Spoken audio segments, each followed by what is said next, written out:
Continuamos esta primera jornada académica con el conversatorio Inversionistas, las oportunidades para las AFP de las reformas pensionales en un mercado integrado con líderes de Colombia, Perú y Chile. Por eso quiero invitar al escenario a Alonso Ángel, CIO de AFP Porvenir de Bogotá, Galantino Gallo, CEO de AFP de Prima de Lima, Perú, Roberto Fuentes, gerente de estudios de la Asociación AFP de Santiago de Chile, y Felipe Herrera, CIO de AFP Protección de Medellín, Colombia. Modera Jorge Arango, presidente de Valores Bancolombia de Medellín. Adelante.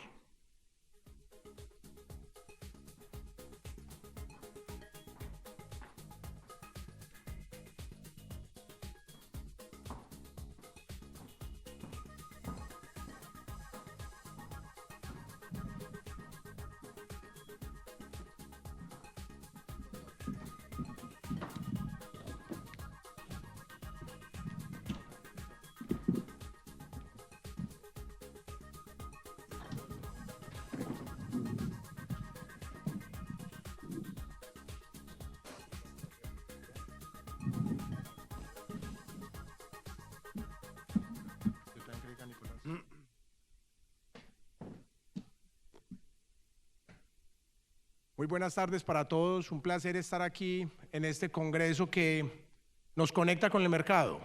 Siempre he dicho que el mercado somos todos y aquí estamos los actores principales. Creo que no es un tema solamente de regulación, un tema de integración, sino un tema de compromiso realmente con todo y más con esta integración de 3 países.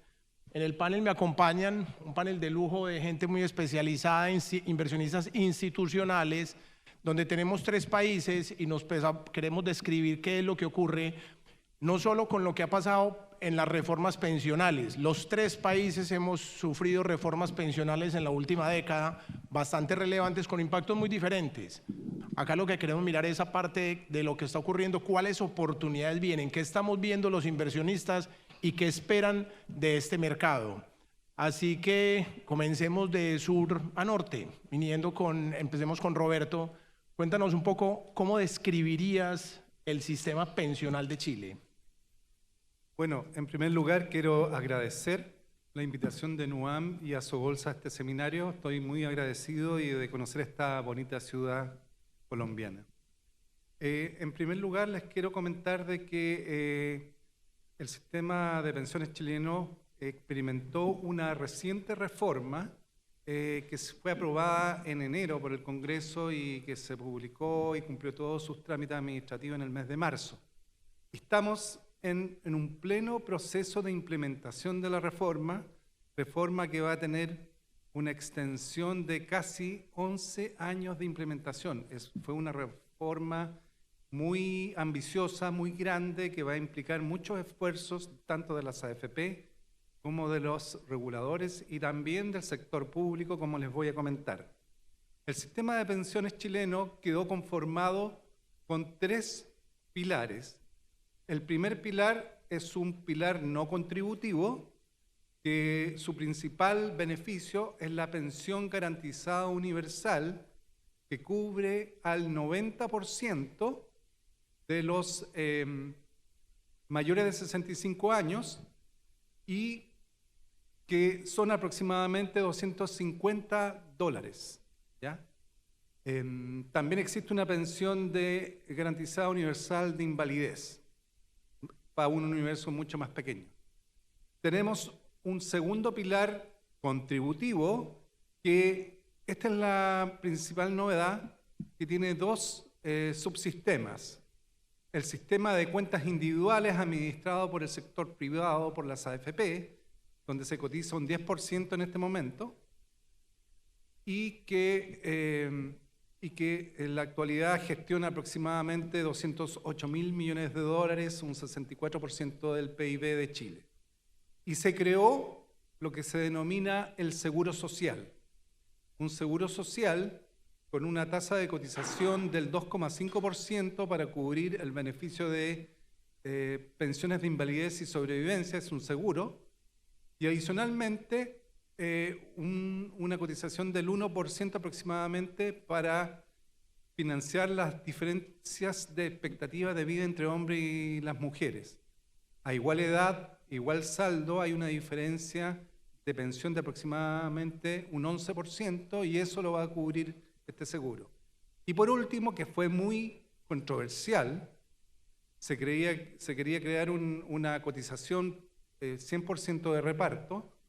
Finalmente lo que se negoció fue un préstamo de los trabajadores al Estado con una tasa del 1,5% que se entrega al Estado para que financie uno de los beneficios del Seguro Social transitorio, que es 0,1 UF por año cotizado y que son aproximadamente $4 por año cotizado, con un máximo de aproximadamente $100, ¿ya? Y esto, que es un costo transitorio, fue uno de los elementos que se crearon para elevarle la pensión a los actuales pensionados, dado que la tasa de cotización era muy menor. Y tenemos también un tercer pilar voluntario contributivo que tiene beneficios tributarios para las altas rentas y bonificaciones estatales para las rentas medias y bajas. A modo de comparación, les quiero comentar que el sistema Pay As You Go, el sistema de reparto en Chile, está en franca disminución, o sea, una vez que se extinga el último beneficiario ya no va a seguir. Existen muy pocos pensionados y también existen muy pocos beneficiarios. Así que eso termina ahí. Roberto, muchas gracias. Sigamos, Galantino, misma pregunta. ¿Cómo describirías el sistema pensional de Perú? Ante todo, buenas tardes y gracias a Noam y a Sobolsa por la invitación. El sistema peruano, de manera sencilla, el sistema previsional tiene dos fases. Tienes el sistema nacional, que es un sistema de esquema de reparto, que compite con el sistema privado de pensiones, que es básicamente de capitalización individual. Y en el sistema nacional tienes 4 millones de afiliados, de los cuales activos son 1.3 millones. Activos es que siguen aportando recurrentemente. Y en el sistema privado tienes 9.9 millones de afiliados, de los cuales 4.6 millones son activos. ¿Qué ocurre? En el sistema nacional lo que tú tenías es la pensión mínima. A partir de aportar por 20 años accedías a una pensión mínima de alrededor de $160. Y en el sistema privado, por supuesto, no tenías una pensión mínima, ¿no? Y lo que sucede ahora en adelante es que, si bien solo tenemos una cobertura del 31% de los profesionales ocupados, o sea, de la P ocupada, lo que sucede para adelante es que con la reforma que va a venir, lo que vas a tener es una pensión mínima en todo el sistema, sea el sistema nacional o el sistema privado, ¿no? Para poder llegar como mínimo a esa pensión de $160 a todos los que contribuyen. ¿Cuál es el problema que tenemos?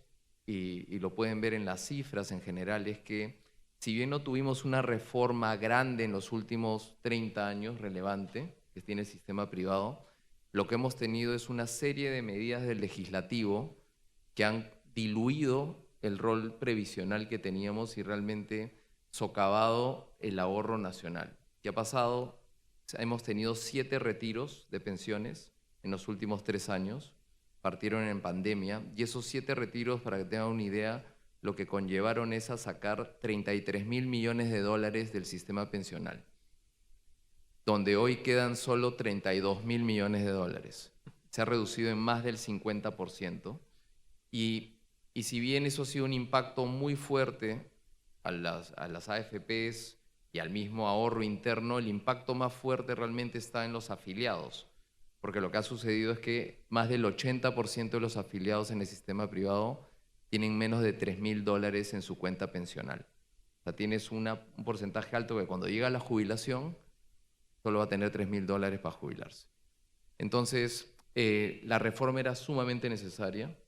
Y nuestra expectativa es que con esta reforma, que trae la pensión mínima en ambos sistemas, que abre la competencia, que más partícipes entren a jugar el rol de una AFP, se van a cambiar de nombre y van a ser EAFs, donde los bancos, las aseguradoras pueden entrar a participar, donde estás creando también estás trayendo al independiente, al trabajador independiente que comienza a aportar y generando una pensión por consumo para también comenzar a educar al que está fuera del sistema hoy en día. Y prohíbe los retiros. Esperamos que con esas 4 cosas grandes que trae la reforma tengamos nuevamente un crecimiento en el ahorro, un crecimiento en las pensiones y lleguemos a una mayor cobertura en el país. Y llegamos a Colombia. Alonso, ¿cómo describirías tú nuestro sistema pensional? Gracias, Jorge. Buenas tardes a todos. Nosotros también estamos, como sabemos, inmersos en una reforma, una reforma pensional que nace desde una ley de la República de Colombia de julio del año pasado. En esta reforma pensional nosotros pasamos en Colombia, y todos sabemos además que está en proceso de análisis por la Corte Constitucional, pero en esa reforma nosotros pasamos de tener un sistema pensional que tiene 2 componentes que son competencia hoy en día: el régimen de prima media, administrado por Colpensiones, y el régimen de ahorro individual, administrado por las AFPs. Hoy en día esos sistemas son competencia. Un afiliado puede estar en uno o en el otro. El cambio grande que trae la reforma es que hace que esos sistemas dejen de ser competencia y sean complementarios. Entonces, para todos los afiliados cotizantes, una parte de su cotización va a ir al régimen de prima media con beneficio definido. Los primeros 2.3 salarios mínimos de cotización van a este régimen, prima media, repito, y el exceso de la cotización por encima de 2.3 salarios mínimos va a ir a un sistema de ahorro individual. Esto, por más que desde Asofondos hemos dicho que hay elementos, digamos, que pudieron ser mejores en la reforma, porque claramente no se tocaron elementos paramétricos, no se tocó edad de pensión, no se tocó beneficios pensionales, no se tocó el tema de equidad, también que es una cosa que insistimos mucho desde Asofondos. Tiene muchos beneficios, principalmente esa complementariedad de los sistemas y eliminando la competencia, que hoy en día es un tema que era tremendamente difícil. Una simetría muy grande. ¿Qué complementarías, Felipe, al sistema pensional colombiano, aparte de lo que dijo Alonso? Jorge, gracias, y gracias también a Asobolsa y a Noam por la invitación.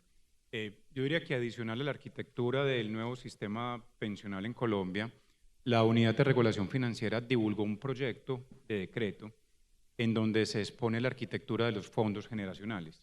Y aquí hay varios elementos que amerita resaltar para este público.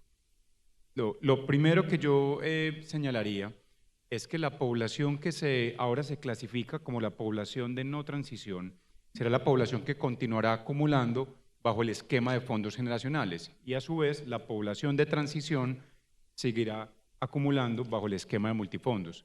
Entonces, Roberto, acá vamos a tener al contrario un sistema en donde probablemente tenemos unos clientes bajo el esquema multifondos y otros clientes bajo el esquema de fondos generacionales. En esa arquitectura que está en este proyecto de decreto, se describen los fondos generacionales como un conjunto de 10 nuevos portafolios que van a estar asignando a cada uno de los afiliados en función de la fecha más probable de la solicitud de pensión. Cada portafolio va a estar en una cohorte que se separa por intervalos de 5 años y tiene elementos que, a pesar de que hicimos observaciones vía el gremio, pues tiene elementos bien interesantes también. Uno de ellos es el siguiente, y es que todos ustedes conocen muy bien el régimen de inversiones de los multifondos, que autoriza invertir en renta variable local, internacional, renta fija, alternativos, etc. Pero en el caso de multifondos hay un set muy estricto de límites máximos para cada tipología de activo. Aparentemente en este proyecto de borrador lo que uno puede identificar es que serán ahora las ASECAI, también aquí, Galindo, cambiamos el nombre de las entidades administradoras, quienes tienen que definir la política de inversión. Entonces pareciera ser que por lo menos el esquema de fondos generacionales está migrando de un esquema de límites máximos y un set muy estricto yo diría, de reglamentación, a un esquema en donde la ASECAI será la responsable de construir la política de inversión y el famoso glide path, que es cómo va a evolucionar dinámicamente la asignación estratégica de activos a través de la vida de cada fondo generacional. Alonso, pasemos a un tema del impacto que tiene que ver la forma como se invierte y qué hacen los fondos de pensiones. Recientemente se ha discutido mucho en Colombia que los fondos de pensiones de Colombia deberían invertir solo en Colombia. ¿Qué opinión tienes tú de eso? Jorge, claramente nos parece que no sería adecuado esa concentración de recursos en el país por varias razones. La primera de ellas, lo que todos conocemos, los beneficios de la diversificación en un portafolio, pues exactamente eso es. Recursos, si invirtiéramos todos en una sola región, en un solo país, pues claramente estaríamos muy expuestos. Lo segundo, los resultados, la historia. Hoy en día los recursos pensionales aproximadamente colombianos, aproximadamente 50% están invertidos en Colombia, 50% están invertidos en el exterior. Eso es un colchón muy grande para el país. Esos recursos invertidos en el exterior permite que sea una barrera de defensa también. Cuando los activos en Colombia, cuando haya oportunidades en el país, pues están esos recursos disponibles para atraer. Pero estar todo concentrado claramente no lo es. Hemos hecho ejercicios de cara a la discusión reciente que ha salido 10 años atrás. Si los portafolios de pensiones hubieran estado sin esa inversión de activos en el exterior, el retorno habría sido cercano de 8, o sea, no era 100. ¿No? Más, ¿no? 8 puntos porcentuales por debajo del retorno actual. Repito, si nosotros no hubiéramos tenido inversiones en el exterior y solamente hubiéramos concentrado la inversión en recursos en Colombia, el retorno, repito, claramente y diferentemente que 10 años atrás, 8 puntos de rentabilidad menor. Entonces, diversificación, la historia ha demostrado que estar en inversión exterior ha traído buenos desempeños para los portafolios. Un tercer elemento que quisiera mencionar es el mercado local es relativamente pequeño para los recursos que administramos. Claro, esto tenemos ciclos, a veces más apetito o menos apetito, pero le estamos viendo cifras del DANE al cierre del 2024. Las empresas no financieras en Colombia tienen necesidad de recursos para inversión negativo. Esto es, sus flujos de caja, sus utilidades están siendo superiores a los recursos que están invirtiendo. No están demandando recursos, lo hemos visto, lo vimos en el panel, no es suficiente esa emisión. El gobierno central, al contrario, ha sido una entidad deficitaria de recursos, lo vemos claramente.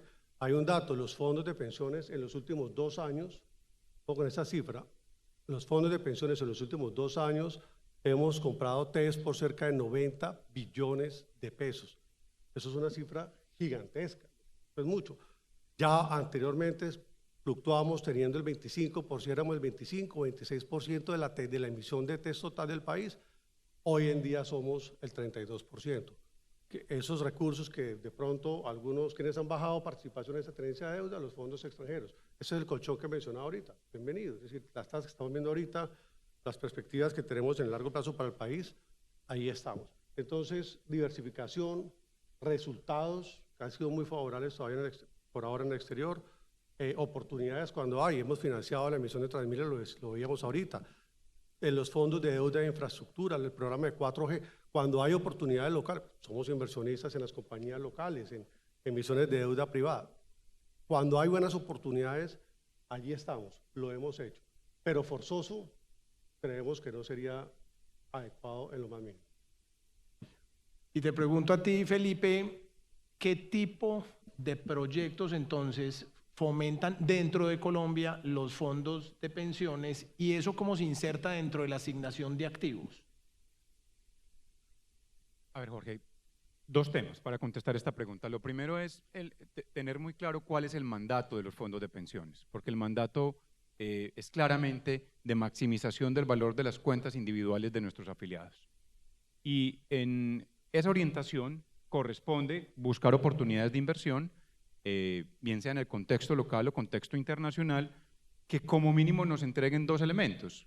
Primero, pues yo diría hiperdiversificar los riesgos y segundo, pues aumentar las probabilidades de alcanzar estas rentabilidades esperadas que hemos obviamente diseñado desde la construcción de portafolio.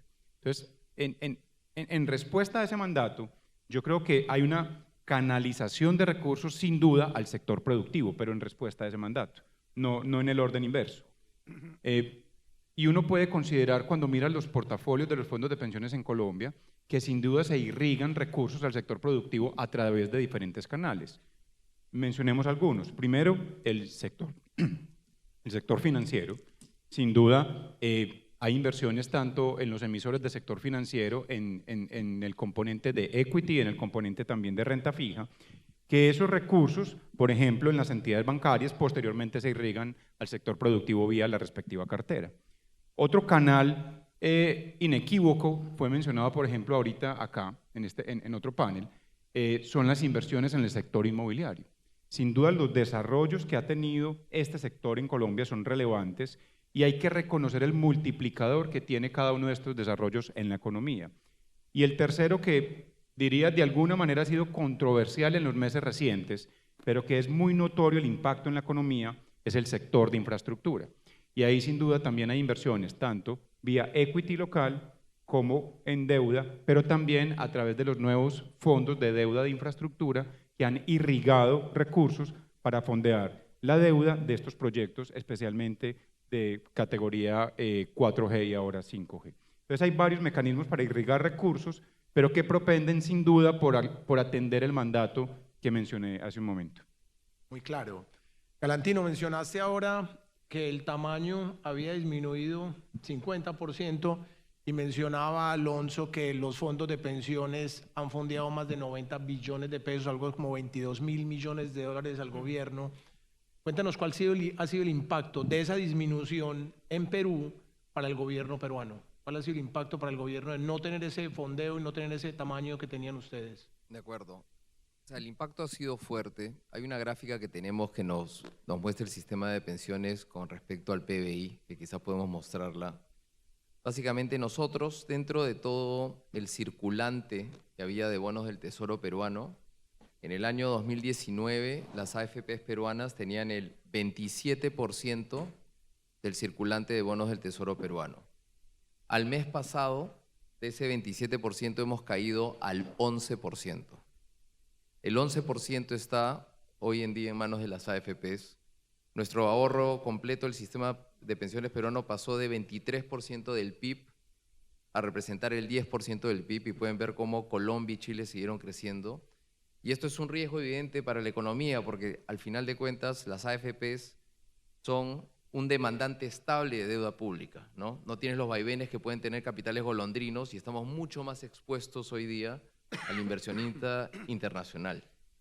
Entonces, sí ha habido un efecto, ¿no? Al final de cuentas, el Banco Central de Reserva y en general han gestionado muy bien la parte macroeconómica del país, pero sí estamos hoy día mucho más expuestos a los vaivenes que nos pueden tener los inversionistas internacionales, más que el ahorro interno del país.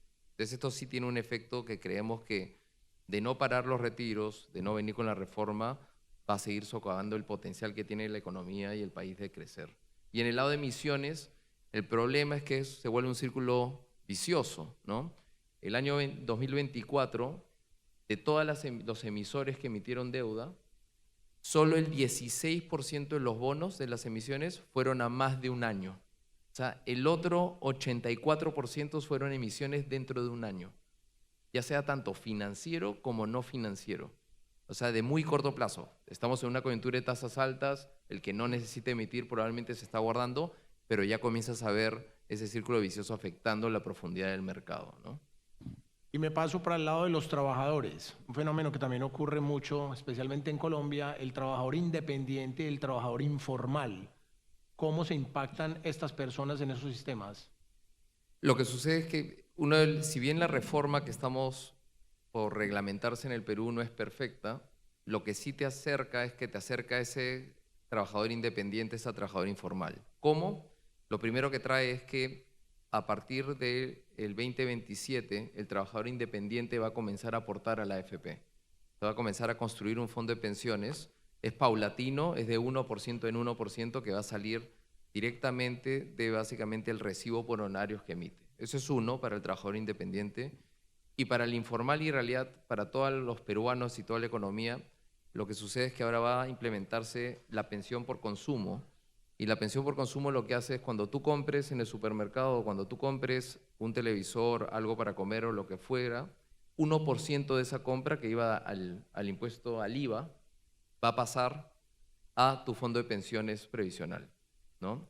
Y lo que va a hacer es que eso va a afectar a todos los mayores de edad y va a comenzar a generar un fondo que no va a ser muy grande, pero será complementario a tu pensión, ¿no? Seas que tengas una pensión o no tengas una pensión, y lo que tenemos que hacer es educar y brindar el acercamiento para que entienda el concepto de ahorrar hacia el futuro. Y eso es lo que creo que es una bondad de la nueva reforma, que hay que apalancarnos y poner tecnología y digitalización para poder hacerlo de una manera dinámica, ¿no?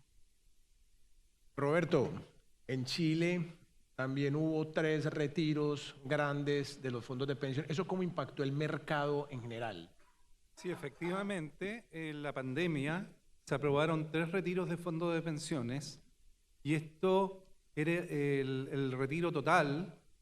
Implicó sacar de los fondos de pensiones aproximadamente 50.000 millones de dólares. Esto era equivalente al 25% de los fondos de pensiones. Ahí se observa en el gráfico que está en el panel,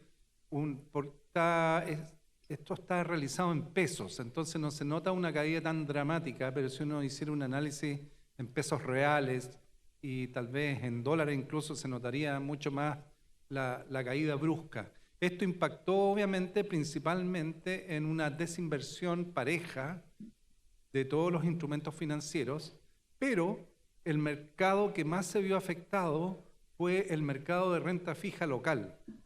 De hecho, en la lámina donde se observa cómo transitó la cartera de inversiones entre el 2015 y el 2025, se observa una caída muy importante en deuda local, principalmente en bonos bancarios que son los que se utilizan para financiar créditos hipotecarios. El mercado se hizo muy líquido, la tasa de interés para créditos hipotecarios, inflación más 2%, que era previo a la pandemia, subió a inflación más 5%. Y hoy día está en inflación más 4,5%. Entonces, efectivamente, eso ha repercutido en el mercado financiero, ha repercutido también en el sector inmobiliario. Han habido varias empresas inmobiliarias en Chile que han dejado de existir por toda esta problemática y sin duda fue un tema muy complejo. Alantino, en Perú los fondos de deuda han tomado relevancia. ¿Tú cómo ves ese activo incorporado dentro de los fondos de pensiones como un activo alternativo y lo que está ocurriendo a nivel inclusive global? Lo que sucedió en Perú es que en los últimos años, con esta reducción también en la duración de las emisiones, los fondos de deuda privada llegaban a satisfacer la necesidad que tenían en los fondos, la necesidad de duración, la necesidad de diversificación, porque muchos de ellos van a sectores que no encuentras en emisiones públicas, y la necesidad de retorno, riesgo por retorno en spreads atractivos, ¿no? Entonces eso, sumado al factor que nos permite ir en el límite de deuda local y no usar el límite de alternativos, que con todos los retiros ya lo sobrepasamos, eso generó un apetito alto. Se han generado un mercado cada vez más profundo de deuda privada, se ha multiplicado en los últimos 4 años por 5 el mercado de deuda privada, y la expectativa es que siga creciendo y que sea complementario, como ocurre en Estados Unidos, que es un mercado tan grande casi como el mercado financiero, ¿no? Ese ha sido el factor que nos ha llevado a ese apetito, ¿no? Ahora lo que tenemos que ver es, obviamente es muy difícil pensar cuando tienes una visión de corto plazo que te ha generado todos estos temas del Congreso y Legislativo, pero a largo plazo debería diversificarse aún más con fondos de deuda privada, volver a tener también alternativos en la cartera más adelante y volver a pensar en profundidad y en retorno a mediano plazo de los portafolios. ¿Y ese impacto de la duración afecta alguna estrategia de los fondos de pensiones o es independiente? Lo que sucede es que hemos estado trabajando en un con un mindset completamente distinto. Hemos estado pagando retiros que te ha llevado a tener alta liquidez en los portafolios y money markets, que en verdad han perjudicado rentabilidad, si quieres, a mediano plazo para el afiliado. Hoy en día que ya no tenemos esos retiros, podemos volver a estructurar los portafolios de la manera adecuada, incrementando duración por punto de retorno que nos puede dar, ¿no? Felipe, ¿y cómo se han ajustado los fondos de pensiones? ¿Cómo han ajustado la estrategia de inversión de los fondos de pensiones con todo lo que ha venido pasando en el último año en Colombia? Muy bien, yo creo que es importante mencionar como algo de trayectoria de lo que ha ocurrido con la reglamentación. Desde inicios de los 90 teníamos en pensión obligatoria un único portafolio. Y esto ocurrió de esta manera casi hasta el 2011, cuando se crearon los multifondos que hoy conocemos. Sin embargo, solo hasta el 2019 la regulación en Colombia creó la figura de la regla de convergencia, que lo que hizo fue llevar los aportes de los afiliados al respectivo multifondo en función de la edad que tiene en cada momento. Eso implicó un cambio en el ejercicio de inversión de los respectivos portafolios. Entonces, cuando hacemos un contraste, como similar a la gráfica que estamos viendo en este momento, de cómo ha cambiado el agregado de la composición de los activos, sí hay algunas diferencias notorias que amerita resaltar. Yo diría, lo primero es comparemos la base de los activos bajo administración. En los últimos 10 años, aproximadamente la base de los activos se multiplicó por 3, iniciando en 150 billones de pesos y hoy aproximadamente 470 o 480 billones de pesos, o sea que se multiplicó por 3 aproximadamente los activos bajo administración. De ahí es relevante cuando uno trata de identificar entonces cómo los activos han evolucionado. Lo primero, y es muy notorio, la participación de la renta variable de Colombia se ha venido diluyendo gracias al crecimiento acelerado de la AUM de los fondos. Hace 10 años era un porcentaje más cercano al 20%, mientras hoy es un porcentaje mucho más cercano al 10%. Entonces, claramente ahí hemos tenido una dilución importante. Ahorita comentamos también la profundidad que tenía el desarrollo del mercado de capitales en Colombia y eso pues también ha generado que esta dilución se acelere. Otro elemento que sería notorio acá es, yo diría, lo comentamos esta mañana en una presentación, la participación de la deuda pública. La deuda pública, anecdóticamente, también se ha triplicado en Colombia en los últimos 10 años, por lo menos mirando el outstanding de la deuda pública. Cuando uno mira la participación de la deuda pública en los fondos de pensiones, al menos en el agregado, esa participación ha oscilado alrededor del 35%, pareciera no cambiar. Sin embargo, cuando vemos la participación de las AFPs en las tenencias, ahorita lo mencionaste, Alonso, realmente hoy estamos más en el 31% de las tenencias, por lo menos de TES. Y eso significa que también las AFPs han hecho una inversión importante en el tema de deuda pública. Dos categorías de clases de activos que han cambiado significativamente. Una, yo diría muy similar a lo que comentaste ahorita con los fondos de deuda privada, es que vemos una reducción primero de la deuda privada listada. Yo diría que hace 10 años teníamos unos porcentajes más cercanos al 10%, mientras que hoy posiblemente es un porcentaje cercano al 2% de los activos bajo administración. Y en contraprestación, lo que ha venido incrementando significativamente es la participación de los fondos de capital privado. Aquí ya se ha densificado significativamente al interior de esta categoría los instrumentos que están allí invertidos.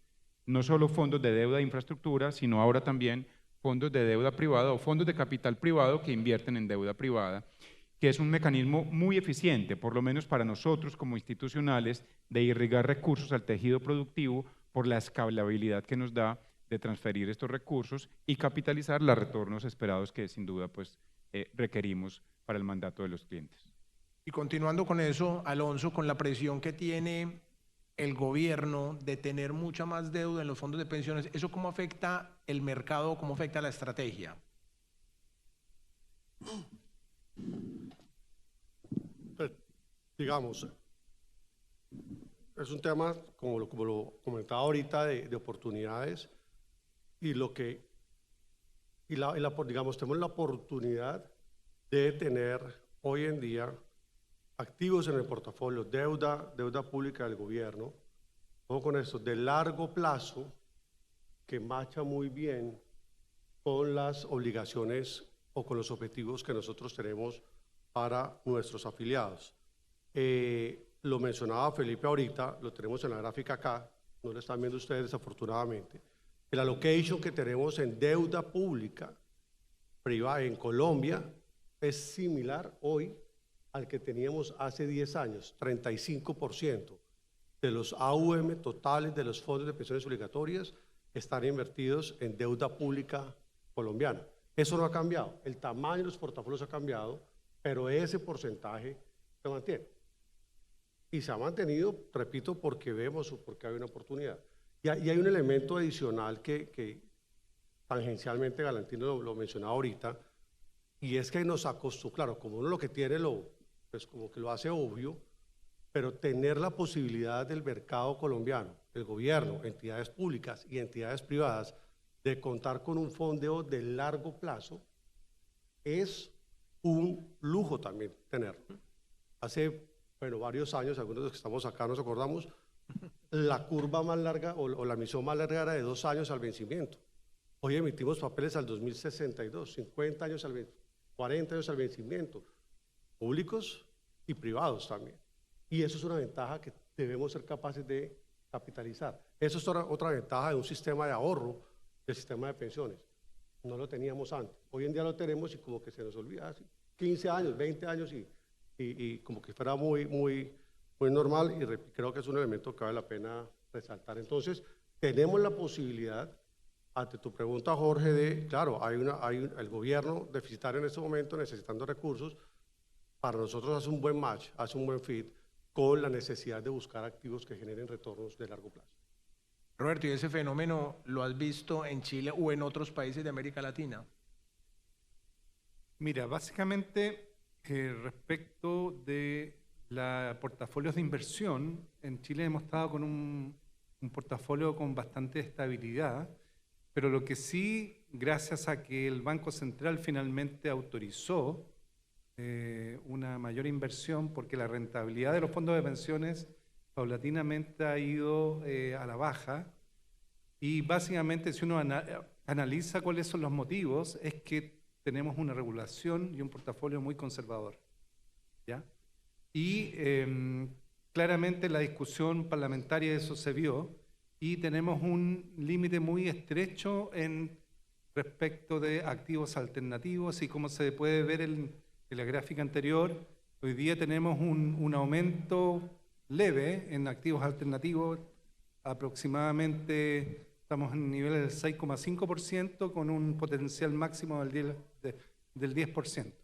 Pero en general ha sido bastante estable la asignación de portafolios, con un 50% invertido en el extranjero, 20% un poco más en títulos estatales, y el otro 30% entre el sector bancario y sector empresarial, tanto en renta fija como renta variable.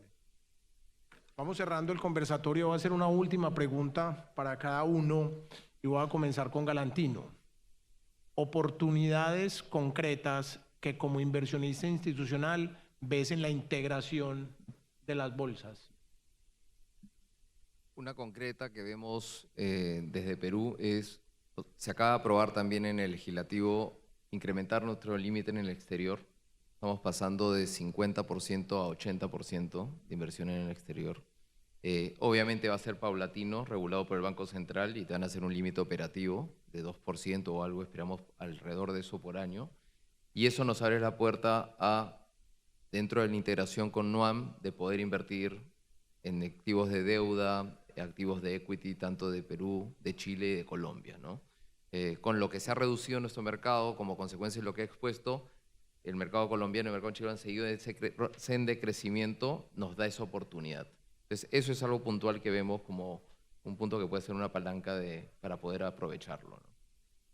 Felipe, ¿tú qué ves de oportunidad como inversionista institucional colombiano en esta integración? Yo mencionaría al menos 2 oportunidades, y este escenario es muy propicio para hacerlo. Sin duda, en el gremio hemos identificado que los fondos generacionales son una aproximación más favorable para los clientes en su construcción de ahorro pensional, y esto abre múltiples opciones de inversión. Un tema que está pendiente de desarrollo y en donde yo creo que hay una oportunidad relevante es el desarrollo del mercado de derivados. y en particular el mercado de derivados estandarizado. La aproximación, y ahorita en un panel previo se mencionó este tema, la aproximación que se está teniendo del uso de los instrumentos financieros derivados pareciera ser todavía el esquema literal o el esquema contable de cobertura, de hay un instrumento y tiene un derivado que cubre ese instrumento.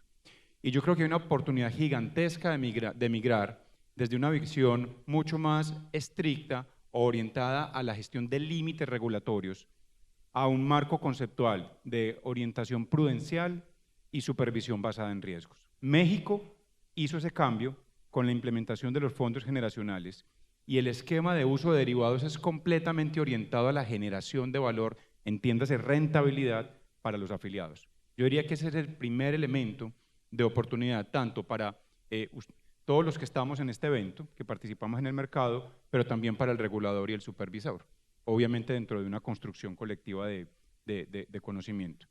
Y un elemento adicional, sin duda, es que con la entrada en vigencia de la reforma pensional, probablemente, pues las ACCAI estaremos buscando instrumentos sin duda innovadores. Pero cuando digo innovadores no lo digo de manera simplemente accidental, sino que me refiero que ahora las primas de riesgo que vamos a estar buscando tienen que ser identificables para materializar.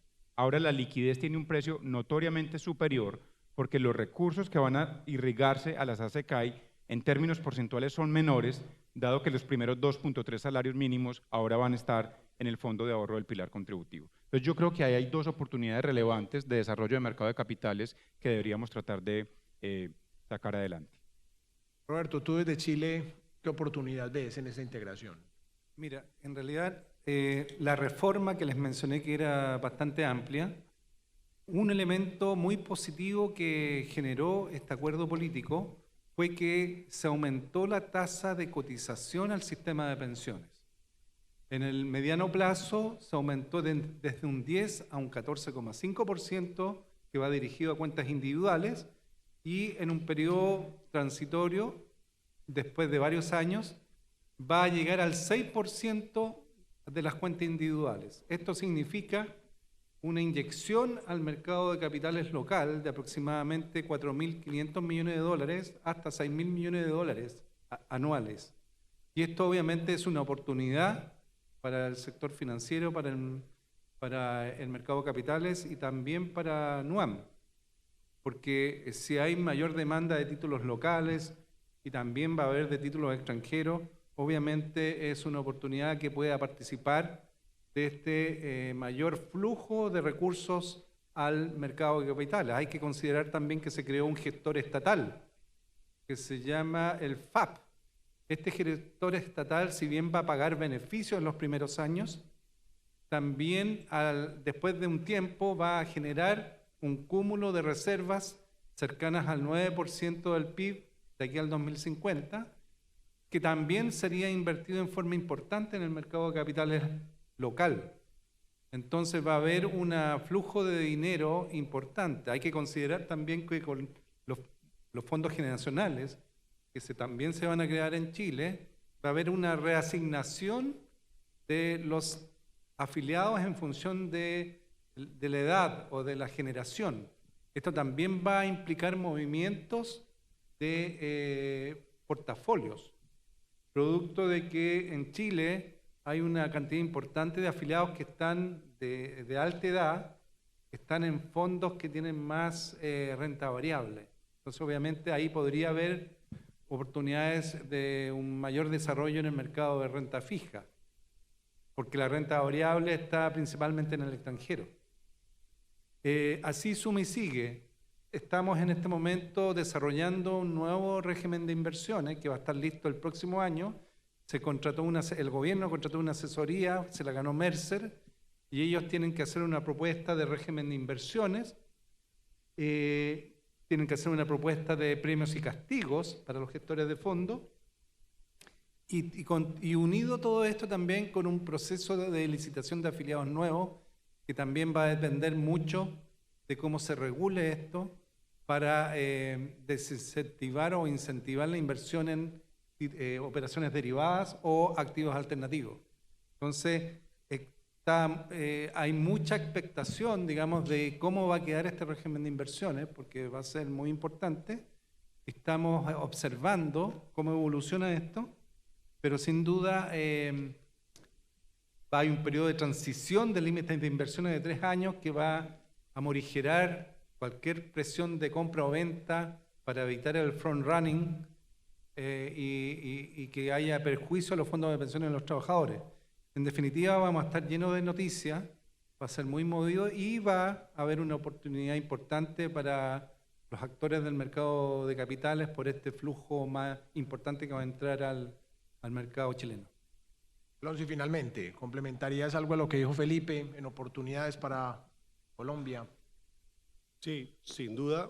Creo que la integración, el esfuerzo que estamos haciendo, en particular las 3 bolsas, de integrar el mercado, pues trae beneficios que parecieran obvios, pero no por ello menos importantes.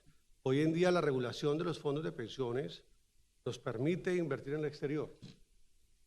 Digamos que, y entonces uno dice, pues si hoy lo puedes hacer, invertir en Chile o invertir en Perú, la integración, pues, ¿qué beneficios trae? Y yo creo que una prueba de esto es esta reunión. Antes lo hacíamos, pero me sorprendió y hablaba ayer con Andrés, con Juan Pablo, de pues, la cantidad de colegas peruanos, chilenos que tenemos en este evento. Es una ventaja enorme. Entonces, vamos a tener muy pronto, con estos ejercicios de conocimiento, de acercamiento, la regulación lo permitía desde hace rato, repito, pero este ejercicio de conocernos, de contactarnos, de acercarnos, es muy valioso. Vamos a tener segurísimo, a la vuelta de pocos meses seguramente, nuevos emisores en los portafolios que van en el sentido de diversificación que tanto he mencionado. Pero por el otro lado, los emisores, que varios también que están acá en esta sala, van a tener un grupo, los colombianos, no de 5, 6, 10 clientes inversionistas o 4 AFPs para ofrecer sus productos de largo plazo, pero vas a tener eso más los inversionistas peruanos, más los inversionistas chilenos. Y eso abre esa diversificación tanto en el lado del activo como en el lado del fondeo, creo que es muy valioso. Y aprovecho pues para felicitarlos y por el trabajo que están haciendo. La tarea no es fácil en temas operativos, regulatorios y demás, pero seguro es una tarea que vale la pena. Muchas gracias a todos los panelistas. Creo que el reto es muy grande. Ustedes representan millones de trabajadores latinoamericanos que depositan en ustedes la confianza para tener una pensión. Siento que el tema de la brecha pensional es un reto y un problema que no es de Colombia, Chile y Perú, es un problema mundial. La expectativa de vida cambió radicalmente, pero todos somos responsables de dejar un ahorro, de una inversión de largo plazo. Yo creo que los regímenes pensionales de toda Latinoamérica deberían propender para que tengamos una vejez mucho más tranquila, pero nos obliga a nosotros a sacrificar desde que empezamos la vida laboral. Yo creo que es un reto muy grande de saber que ese ahorro que se hace desde que uno tiene 22, 23 años es para poder tener una vejez, y ustedes son responsables de que eso se lleve a feliz término con todo lo que nos enseñaron el día de hoy. Muchas gracias.